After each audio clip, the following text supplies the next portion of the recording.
नमस्कार मित्रांनो, आदिश्री ग्राफिक्स या चॅनलवर मी नीलम आडे परत एकदा तुमचं मनपूर्वक स्वागत करते. आजचा आपला विषय आहे टायपोग्राफी. टायपोग्राफी म्हणजे ऑल अबाउट टेक्स्ट. टेक्स्टबद्दल आपण माहिती घेणार आहोत. इथे लेफ्ट कॉर्नरला बघा, टेक्स्टवर क्लिक करताच मला 3 बॉक्सेस मिळत आहेत. पहिला आहे ॲड अ हेडिंग. तर ॲड अ हेडिंगमध्ये आपण जो आपल्या लिखाणाचा महत्त्वाचा शीर्षक असतो, टायटल, त्या टायटलला आपण इथे हेडिंग म्हणतो आणि त्याला आपण असं मधोमध प्लेस करून घेऊ, अलाइन करून घेऊ.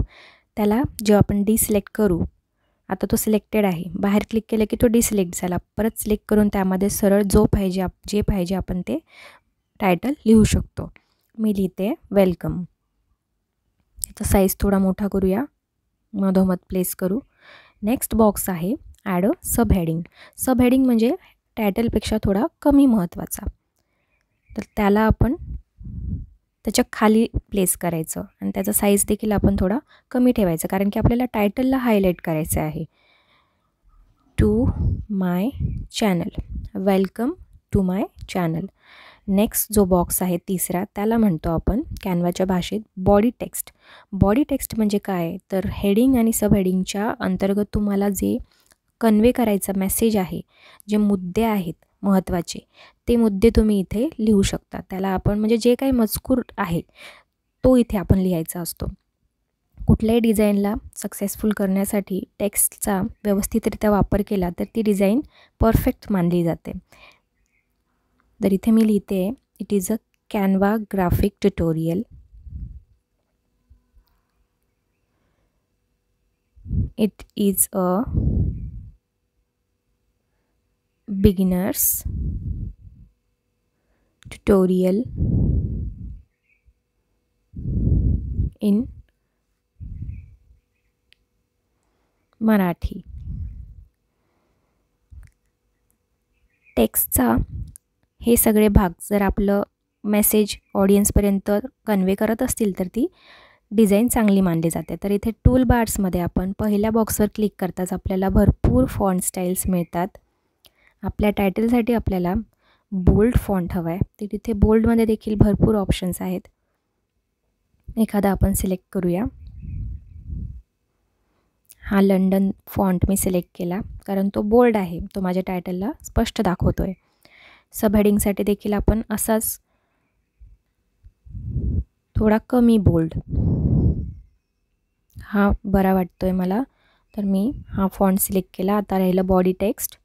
बॉडी टेक्स्टसाठी मला बोल्ड नको आहे, पण तरी तो सुवाच्य असला पाहिजे. कुठलाही एक फॉन्ट सिलेक्ट करून घेऊ.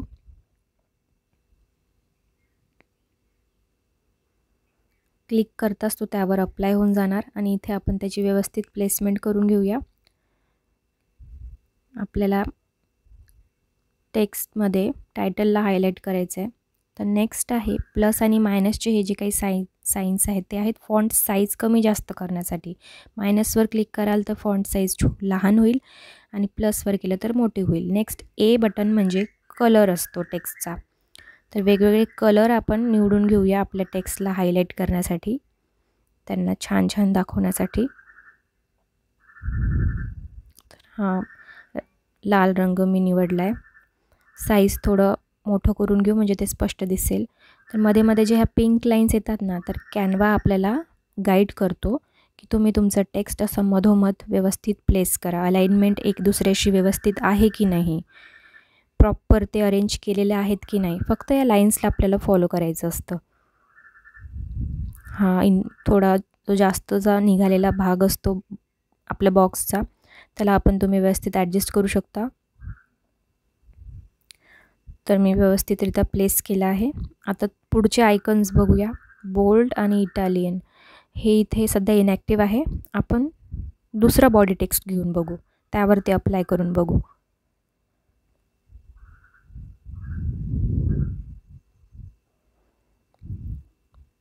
तर परत बॉडी टेक्स्ट लिहिण्यासाठी मी टेक्स्टमध्ये जाणार आणि इथे एक दुसरं बॉडी टेक्स्टचा बॉक्स घेऊन घेणार. त्यामध्ये लिहिणार वेलकम. त्यावर आपण अप्लाय करून बघूया.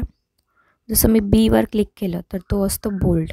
आपल्या टेक्स्टला तो बोल्ड दाखवतो, स्पष्ट दाखवतो. त्यानंतर आहे इटॅलिकला क्लिक करता तो आपला टेक्स्ट थोडा स्लँटिंग होऊन जाईल, थोडं तिरपा होऊन जाईल. नेक्स्ट आहे अंडरलाईन. तुम्हाला जर टायटलला अंडरलाईन करायचं असेल तर त्याचा वापर होतो. नेक्स्ट स्ट्राईक थ्रू, मधोमध जर लाईन द्यायची असेल. नेक्स्ट इज अप्पर केस, म्हणजे कॅपिटल स्मॉल लेटर ठेवायचे असतील तर त्याच्यासाठी टेक्स्टला जर कॅपिटल किंवा स्मॉल करायचं असेल त्यासाठी ते वापरलं जातं.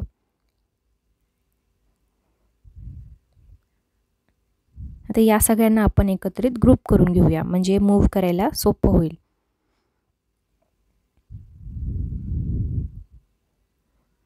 नेक्स्ट आहे खूप महत्त्वाचा अलाइनमेंट. अलाइनमेंट म्हणजे एक दुसऱ्याशी ते व्यवस्थित मधोमध आहे, सेंट्रलमध्ये आहेत की उजवीकडे आहेत, म्हणजे लेफ्टला आहे, सेंट्रलला आहे की उजवीकडे आहे. 3 प्रकारचे अलाइनमेंट असतात.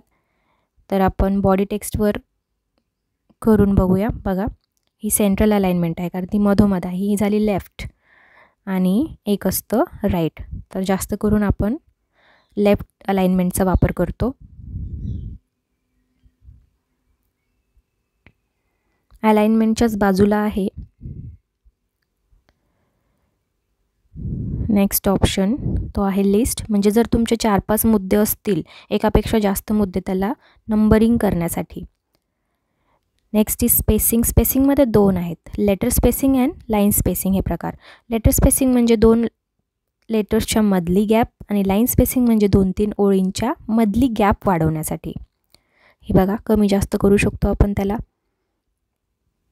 तुमचे मुद्दे व्यवस्थितरित्या दाखवण्यासाठी त्याचा वापर होतो. तर आपण हे महत्त्वाचे आयकन्स बघितले जे टेक्स्टसाठी खूप युजफुल आहेत. आपल्या टेक्स्टला क्रिएटिव्हिटी देण्यासाठी,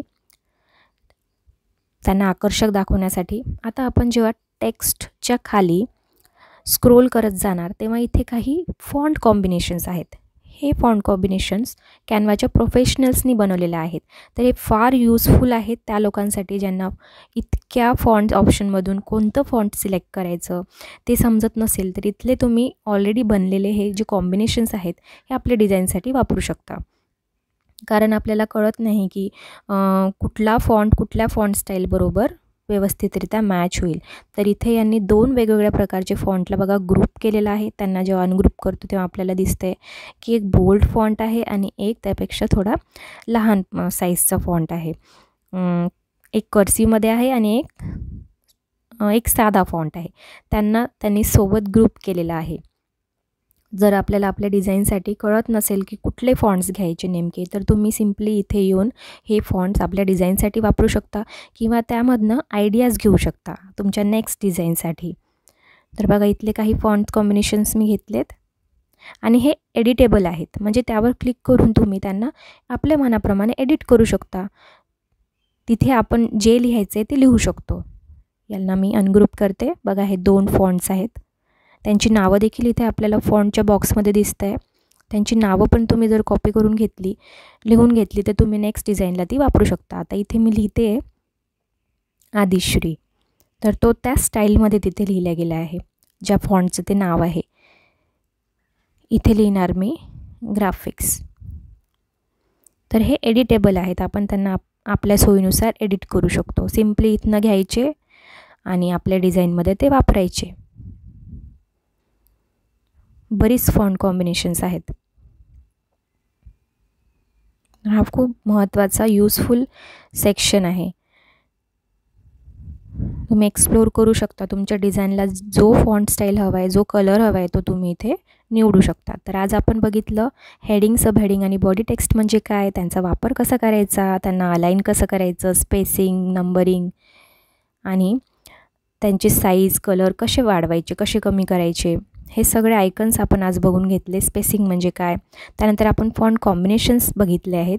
तर आजच्यासाठी एवढंच. तुम्हाला आवडलं असेल तर लाईक करा, शेअर करा आणि माझ्या चॅनलला सबस्क्राईब करा. Thanks for watching.